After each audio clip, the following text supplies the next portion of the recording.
In today's video, I'm going to teach you how to add GIFs in CapCut PC Video Editor.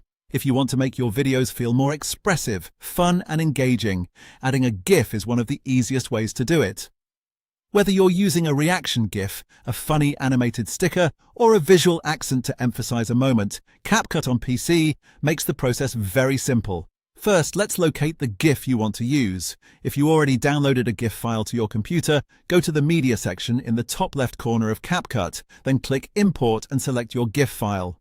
Once it's imported, it will appear in your media library and be ready to use in your project. There's also another easy option built right into CapCut. If you don't already have a GIF saved on your computer, click the Stickers tab in the top left menu bar.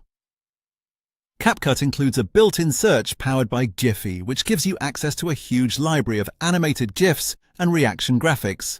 Just type in a keyword related to the type of animation you want, browse the results, and choose one that fits your video style. Once you've found the GIF you want, the next step is to place it on your timeline. Click and drag the GIF from either the Media library or the Stickers tab, then drop it onto track lane 2. Make sure it sits above your main video clip, which should be on track lane 1. This is important because anything on the upper track will appear on top of the footage below it, which is exactly how your GIF overlay works.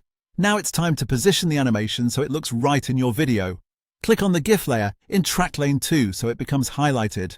Then look at the preview monitor. You'll see blue corner handles around the GIF. Click and drag those handles to resize it, and move the GIF around the screen until it appears exactly where you want it.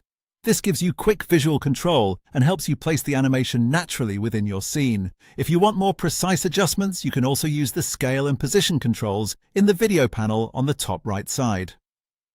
These settings are useful when you want cleaner placement or more consistent sizing. And that's it. Once your GIF is imported, placed on the upper track, and positioned correctly, you're all set. Done!